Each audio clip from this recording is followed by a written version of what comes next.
मालेगाव बॉम्बस्फोट आरोपातून हिंदुत्ववादी यांची निर्दोष मुक्तता झाल्यानिमित्त मोठा मारुती मंदिरात महाआरती। दिनांक 31 जुलै 2025 रोजी नंदुरबार शहरातील प्रसिद्ध श्री मोठा मारुती मंदिरात हिंदू सेवा सहाय्य समितीतर्फे महाआरतीचं आयोजन करण्यात आलं होतं।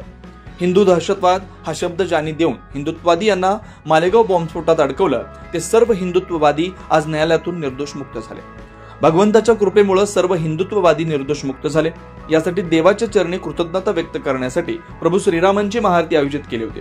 महाआरती करताना हिंदू सेवा सहाय्य समितीचे नरेंद्र पाटील, अधिवक्ता अविनाश पाटील, मोठा मारुती मंदिराचे कल्याण पाटील, हिंदू जनजागृती समितीचे सतीश बागुल, भावना कदम, राजू पवार, धर्मसेवक जितेंद्र राजपूत, प्रमोद ठाकूर, नितीन चौधरी, राजू चौधरी, सुयोग सूर्यवंशी, संदीप राजपूत, जितेंद्र मराठे, राहुल मराठे, उज्ज्वल राजपूत आदींसह विविध हिंदुत्ववादी संघटनेचे प्रतिनिधी उपस्थित होते।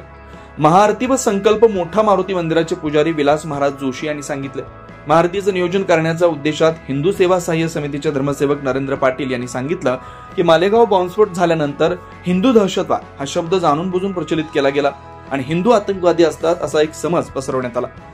गेली 17 वर्ष 7 निष्पाप हिंदुत्व निष्ठांनी आतोनात त्यांचे हाल झाले, त्यांच्यावर अत्याचार झाले, त्यांच्या परिवाराला अनंत कष्ट सहन करावे लागले। परंतु भगवंताच्या कृपेमुळे सत्याचा विजय झाला आणि आमचे 7ही हिंदुत्ववादी मालेगाव बॉम्बस्फोटातून दोषमुक्त झाले। यासाठीच भगवंताच्या चरणी कृतज्ञता व्यक्त करण्यासाठी या महाआरतीचं आयोजन करण्यात आले।